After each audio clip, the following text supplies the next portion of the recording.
Прежде чем перейдем к паттернам Price Action, важное примечание. Все модели, о которых сегодня расскажу, будут даны в виде схем, потому что для сегодняшней темы в свечных примерах избыток вторичной информации. Объясню на примере. Есть реальный 5-минутный свечной график. Превратим его в схему на основе волн. Чтобы это сделать, нужно просто соединить максимумы и минимумы графика. Эта схема удобна тем, что без потери сути видны все ключевые особенности движения цены. Эффективность таких схем в том, что даже перейдя на старший таймфрейм, в данном случае на 10 минут, мы не теряем сути движения. Научиться видеть за свечным графиком ценовые волны – очень важный навык для трейдера. Это поможет как для оценки тренда, так и для построения уровней. Когда цена длительное время находится в одном диапазоне, тренда нет.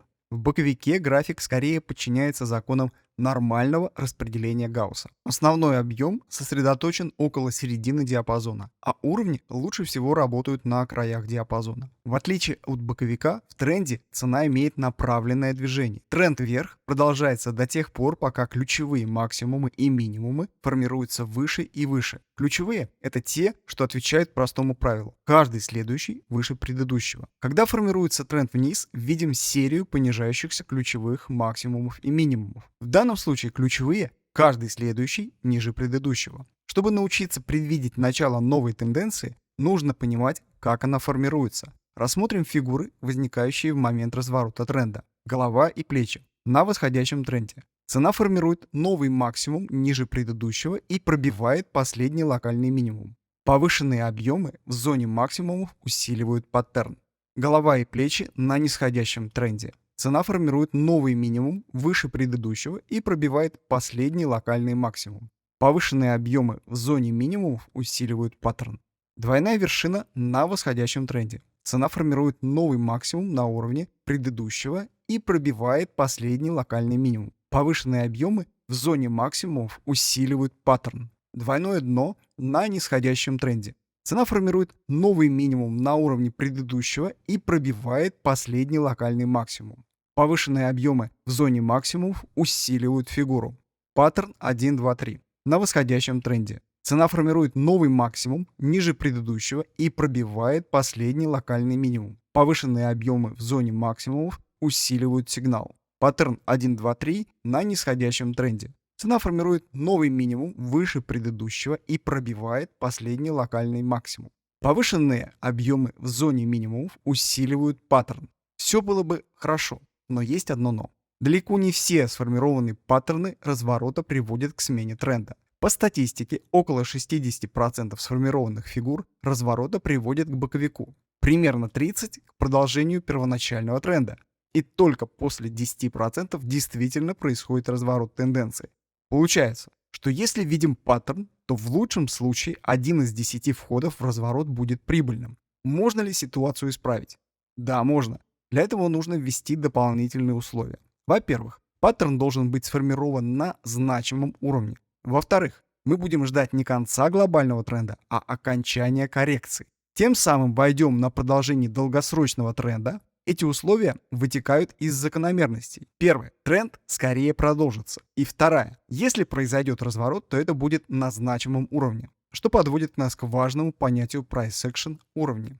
Уровни сопротивления – это место, где цена столкнулась с плотностью заявок на продажу и, не преодолев его, изменила направление движения. Уровень поддержки – это диапазон, где цена столкнулась с плотностью заявок на покупку и изменила направление. Часто после пробоя сопротивления уровень становится поддержкой. Кстати, это еще один критерий тренда. Если цена раз за разом пробивает сопротивление, а поддержка удерживает цену, тренд вверх. Если цена пробивает поддержку, а сопротивление держит цену, тренд вниз. Используя эту закономерность, получим одну из лучших точек входа на тренде. Откат на тренде вверх. У паттерна есть ряд важных особенностей. Первое. Цена показывает тренд вверх. Второе. Уровень формируется до пробоя. Третье. Цена после пробоя откатывается к пробитому уровню. Свечки на уровне небольшие и нельзя, чтобы во время отката цена пробивала уровень. Также хорошо, чтобы после пробоя объем был средним. Вход после закрытия третьей свечи. Стоп за уровень или за ближайший минимум. Цель в сделке от 2 диапазонов риска.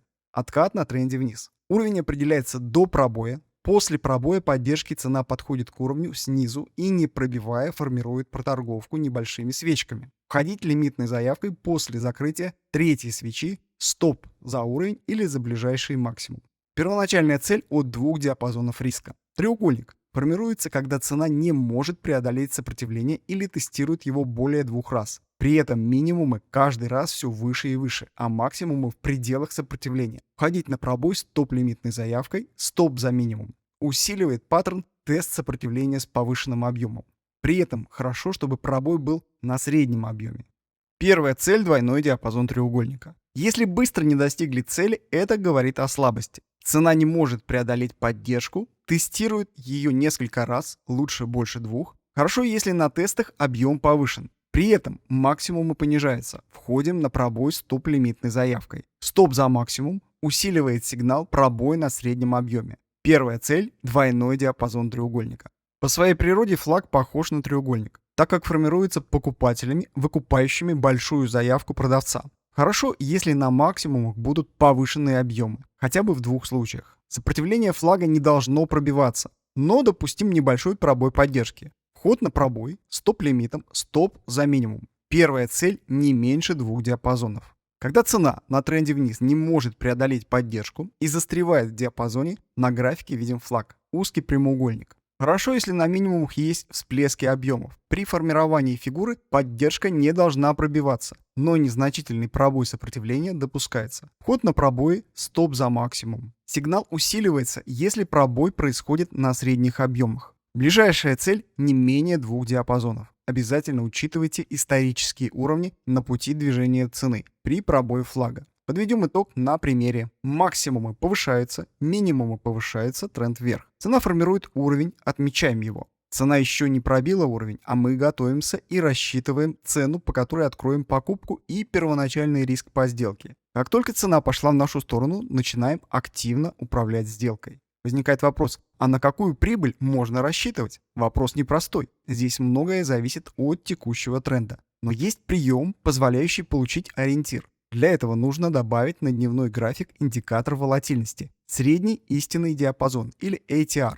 Он рассчитывает средний диапазон дня. Кстати, если не знаете, как добавить и настроить индикатор, пишите в комментариях, и если многим будет интересно, сделаю видео или проведем вебинар, а может и то, и то. Тема полезная, и там много нюансов. Итак, есть средний диапазон дня, откладываем его от цены закрытия вверх и вниз. Получаем потенциал роста и снижения. Это, конечно, не означает, как только цена достигла диапазона движения, сразу остановилась. Но часто в этой зоне цена будет тормозить. Напомню, это сделали до торговой сессии на дневном графике. Теперь, если цена начала движение вверх, не сходив ниже предыдущего закрытия, ориентируемся на верхний уровень. Также смотрим, нет ли вблизи отложенного диапазона графических уровней. И если есть, принимаем их в расчет. То же самое делаем, если цена начинает снижение и не идет выше предыдущего закрытия. И в этом случае смотрим, нет ли в зоне диапазона графических уровней. Но такие случаи встречаются реже. Гораздо чаще видим ситуацию, когда цена возвращается к росту, и тогда средний диапазон откладываем от минимума. В этом случае смотрим, нет ли в зоне диапазона графических уровней. Это нужно для того, чтобы оценить потенциал перед тем, как входить в сделку.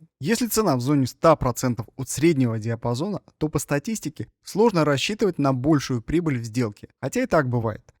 В этом видео хотел объединить ключевые элементы из моих роликов по Price Action, чтобы у вас из разрозненных элементов появилась цельная картина. Этот ролик что-то вроде дорожной карты по теме. Если захотите разобраться в деталях, в описании к видео оставил ссылку на план. В нем есть правильная последовательность упражнений по каждой теме и ссылки на видео. Этот план можно использовать для самостоятельной проработки своей торговой стратегии и выработки навыков трейдинга. В этом ролике отражены ключевые темы, которые использую в своей торговле и обучаю на занятиях. Если вам интересно узнать об одной из тем подробнее, пишите, разберем ее в одном из бесплатных онлайн-вебинаров. Вся информация о вебинарах будет в моем телеграм-канале. Ссылка в описании. Не прощаюсь и до скорого.